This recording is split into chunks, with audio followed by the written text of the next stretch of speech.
अस्सलामुअलैकुम। आज हमारा मैथमेटिकल मेथड का लेक्चर नंबर 7 है, जिसमें हमारे पास क्वेश्चन है कि शो दैट आई इक्वल है इंटीग्रल 0 से positive infinity E to power minus A square x square d x equal है square root pi over 2a where a हमारे पास क्या है, ग्रेटर देन 0। हमारे पास एक इंटीग्रल गिवन है और हमने शो करना है उसकी वैल्यू हमारे पास इक्वल होती है square root pi over 2a। हमारी लास्ट वीडियो में हमने इंटीग्रल्स को सॉल्व करने के लिए डिफरेंट मेथड्स डिस्कस किए थे, तो आज उन्हीं में से एक मेथड पोलर कोऑर्डिनेट्स को यूज़ करके हम अपने इंटीग्रल को सॉल्व करेंगे। तो सॉल्यूशन में हमारे पास हम सबसे पहले क्या करेंगे, हम सबसे पहले लेट कर लेंगे कि हमारे पास एक और इंटीग्रल है जिसे हमने आई सेम आई का नाम दिया है कि हम लिखेंगे आई इक्वल है इंटीग्रल 0 से positive infinity E to power minus A square Y square D Y. हमने सिंपली क्या किया है कि हमारे पास जो गिवन इंटीग्रल था उसमें हमने क्या किया है, एक्स के प्लेस पे वेरिएबल चेंज करके वाई स्क्वायर कर दिया। और हम जानते हैं कि वेरिएबल को चेंज करने से हमारे आंसर पे कोई इफेक्ट नहीं पड़ता। तो देन अब हम क्या करेंगे, दोनों इंटीग्रल्स को आपस में ऐड करेंगे तो हमारे पास आएगा आई प्लस आई इक्वल है आई स्क्वायर इक्वल है इंटीग्रल 0 से पॉजिटिव इन्फिनिटी इंटीग्रल 0 से पॉजिटिव इन्फिनिटी। अब क्योंकि हमारे पास दोनों इंटीग्रल्स में फंक्शन एक्सपोनेंशियल का था, यानी कि बेस सेम थी, हमने सिंपली क्या किया, पावर्स को ऐड कर दिया। क्योंकि माइनस ए स्क्वायर दोनों एक्सपोनेंशियल की पावर में ऐड था, तो हमने क्या किया है, माइनस ए स्क्वायर को कॉमन ले लिया, तो हमारे पास आ गया e to power minus A square x square plus Y square d x d y. अब क्योंकि हमने पोलर कोऑर्डिनेट मेथड को यूज़ करना है, तो हमें पता है कि पोलर कोऑर्डिनेट में हमारे पास एक्स इक्वल होता है आर कोस थीटा और वाई इक्वल होता है आर साइन थीटा। अब हमें पता है कि जब हम एक्स स्क्वायर, अब क्योंकि हमें एक्स स्क्वायर और प्लस वाई स्क्वायर की वैल्यू चाहिए, तो जब हम X square plus Y square करेंगे हमारे पास आएगा R square cos square theta plus R square sine square theta. जब हम आर स्क्वायर को कॉमन ले लेंगे हमारे पास आ जाएगा कोस स्क्वायर थीटा और साइन स्क्वायर थीटा। और हम जानते हैं कि हमारे पास कोस स्क्वायर थीटा और Y sine square theta equal होता है 1 के, तो हमारे पास सिंपली आ जाएगा X square plus Y square equal R square, जो कि हमारे पास इक्वेशन ऑफ सर्कल है। इक्वेशन ऑफ सर्कल में हमारे पास एंगल क्या होता है, 2 पाई का। अब क्योंकि हमारे पास जो इंटीग्रल्स गिवन है वो हमारे पास एक्स और वाई दोनों वेरिएबल के लिए 0 से पॉजिटिव इन्फिनिटी है, तो मीन्स कि हमारे पास 0 से पॉजिटिव इन्फिनिटी कहाँ होगा कि जस्ट यही एरिया हमारे पास क्या होगा, कवर होगा।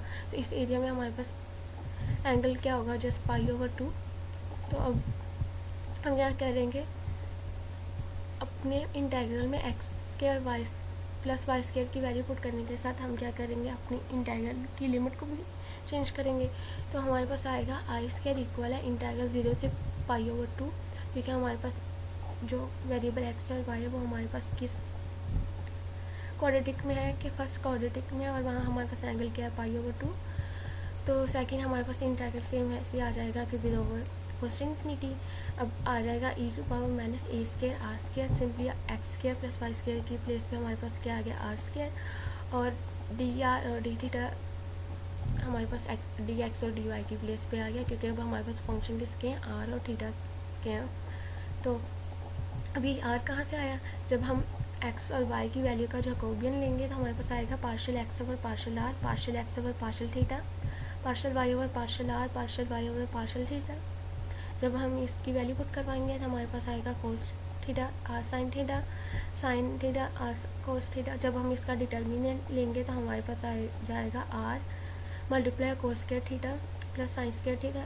अगेन हमारे पास कोस स्क्वायर थीटा और plus sine square theta equal हो जाएगा 1, और सिंपली हमारे पास जो कॉम्बिनेशन क्या आ जाएगा आर, जो हमने यहाँ पे एक्सपोनेंशियल के फंक्शन के साथ लिख दिया। अब बस इंटीग्रल में जो फंक्शन है उसमें जैसे हमारे पास वेरिएबल आर है, थीटा का कोई वेरिएबल नहीं है, यानी कि हमने just with respect to R integration लेनी है। सिंपली हमारे पास जो नेक्स्ट स्टेप है उसमें क्या हो जाएगा, आई स्क्वायर इक्वल है इंटीग्रल 0 से पाई ओवर 2 की प्लेस पे सिंपली हमारे पास आ जाएगा पाई ओवर 2, और आ जाएगा इंटीग्रल 0 से positive infinity R E to power minus A square are square D R D theta.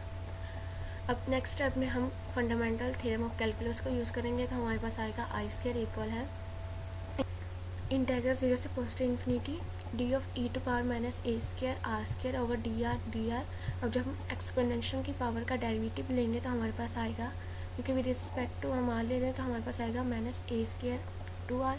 अब क्योंकि आर हमारे पास फंक्शन में मौजूद था, तो फिर हमने यहाँ पे एक्सपोनेंशियल की पावर के साथ क्या करना है, डिवाइड करवाना है। तो आर से हमारे पास आर कैंसिल, सिंपली हमारे पास आ जाएगा minus pi over 2 multiply 2a²। Next step में हमारे पास क्या होगा, डेरिवेटिव से इंटीग्रेशन कैंसिल हो जाएगी, तो हमारे पास आएगा minus pi over 4a² E to power minus a² r², 0 से पोस्ट इन्फिनिटी। अब जब हम upper and lower limit put करवाएंगे, क्योंकि हम जानते हैं कि इन्फिनिटी हमारे पास नंबर नहीं है, तो पहले हम r को इन्फिनिटी से अप्रोच करवाएंगे, देन हम r की प्लेस पे इन्फिनिटी पुट करवाएंगे, तो हमारे पास आएगा इक्वल है minus pi over 4a² limit r approach to post infinity E to power minus a² r² minus E to power 0। अब हमें पता है कि हमारे पास a² हमारे पास क्या पॉजिटिव नंबर है, और जब हम r² की प्लेस पे इन्फिनिटी पुट करवाएंगे तो हमारे पास आएगा माइनस इन्फिनिटी, और ई टू पावर माइनस इन्फिनिटी हमारे पास इक्वल होता है 0 के, और माइनस ई टू पावर 0 हमारे पास इक्वल होता है 1। तो सिंपली हमारे पास आ जाएगा minus pi over 4a² multiply minus 1। जब हम इन आपस में मल्टीप्लाई करवाएंगे तो हमारे पास आएगा i² इक्वल है पाई ओवर 4a²। दिस इम्प्लाइज हमारे पास सिंपली आई इक्वल हो जाएगा square root pi over 2a, और यही चीज़ हमने शो करवानी थी।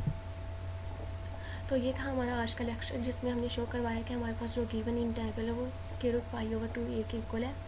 आई होप ये आपको क्लियर हो गया होगा। अल्लाह हाफिज़।